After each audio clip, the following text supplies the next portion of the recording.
When did songwriting kind of find you? When was the start of that?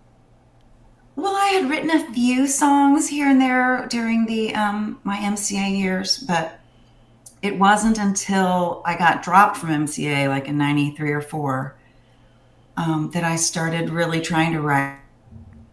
And and I'll tell you, it was because there Lucinda Williams record. I think she had the Big Red Sun record that she'd made it, and then maybe it didn't get released or something, but everyone in Austin had it.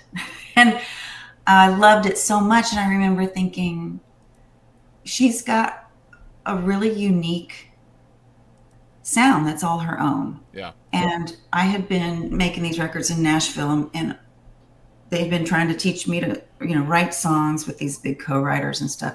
In my mind, it was every song was supposed to be a hit song. And of course I was not. That was just a huge block to Yeah. think that every time I wrote it had to be a hit. Yep. But I remember listening to Lucinda's stuff and thinking, it does not have to be a hit. It just has to be uniquely true. Mm-hmm.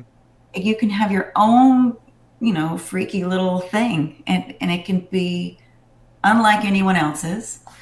And that freed me to start trying to write. I love that. So, like, you learn to be honest with yourself, first of all, and then I feel like on top of that, because of that honesty, you can kind of find your own version of success with each song, right?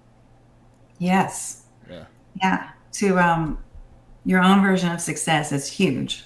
Yeah. Um, because, even to this day, sometimes I'll run into somebody who will be like, didn't you used to be a country singer? Or somebody who will think that my goals are something that I never reached, and not knowing that Mm-hmm.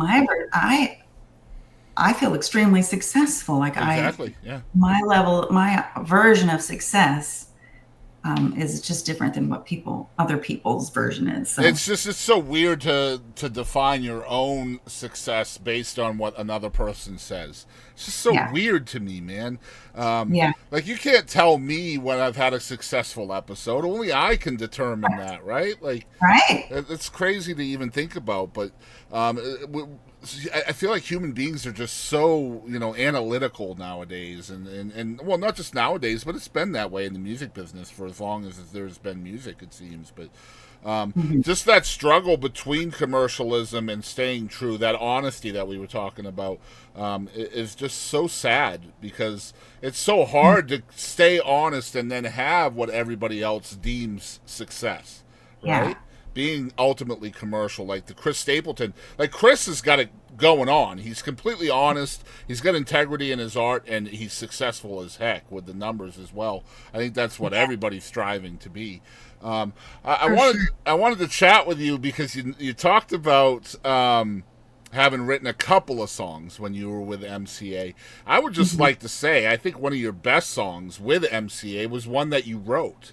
Um, Well, which and one? Baby Take a Piece of My Heart. I mean, Oh, wow. yeah, I personally think that was probably your best song in the three Aw. records with MCA. I'd love to hear how the song came to be, if you don't mind telling the story. Well, I know I had a little piece of a song, and then I got together with this guy Costas, who was like Nashville's darling at the time. I was very enamored with him and enchanted by him because he was so unique and so prolific, and his songs were really fun. And he was living in, I think he lived in Bozeman, maybe. So he really seemed, like a mystery to everybody. But we sat down and finished that song together pretty quickly, and I was still a very new writer, so um, it was a little bit scary. But what was interesting to me about that song is when we went into the studio to record it, um, the first attempt we made at it sounded a lot like Tambourine Man. Hey, Mr. Yeah, Tambourine. Something about it was really heavy, and I thought it's too similar. So we completely recut it, and then came out. It was like this larger than life, like radio hit sounding thing, and that made me equally uncomfortable. Yeah. Like it really also scared me. Um, but then we just went with it. And then I did a video for it where, I mean, I'm in like 8 outfits. Yep. I'm in the water. I'm on the side of a mountain. And that really made me uncomfortable because I was like, I don't know, this is not something the Blasters would do, like I wanted to be, part of that like edgier, cool world. And then I remember my manager saying, "You're just afraid of success, Kelly." And I was like, Yeah. "Oh, am I afraid of success?" Like I started to question it, but I wasn't afraid of success. I was just afraid of being labeled something that I wasn't, Right. or Yeah. being committed to something that I couldn't follow through on, like, uh, It's like playing a part, right? yeah, You were just playing a part. yeah. And, it was a really fun, exciting time to be on a major label and to have, hair and makeup teams and people, like making videos with you, and all of that stuff was above my pay grade, out of, Hmm. over my head. I didn't know how to do any of that. So I was really at the mercy of these people. And I was also hugely benefiting from all of that. But it Hmm. was just a lot for my young, green, uh, And so mind. it's funny we talk about the definition of success, and a lot of folks looking over your life would say that was the most successful time of your career. Um, Right. but Yeah. No. right, having seen what you've done since then from a Texas perspective, because I'm in Northeast Texas, in case you didn't know. Um, I would say since you came back to Texas and became an artist here, since then has been the most successful you have been as an artist. Would you agree with that? Absolutely.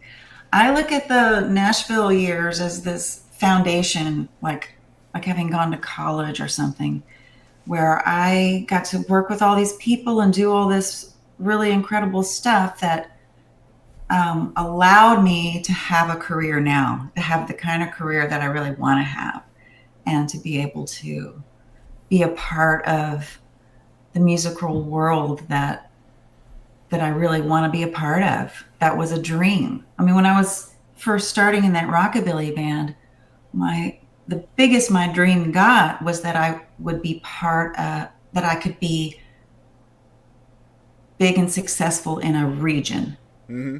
I could have a regional following and do very well there. So like I had not really ever thought beyond that, like other than, fantasy of like, oh, and then So I'm the then, I next mean, things just Beatles. sped up like crazy for you. Like, yeah, Yeah. yeah, And I was not a solo artist, so I had to become one yeah. while making records on a major label in Nashville.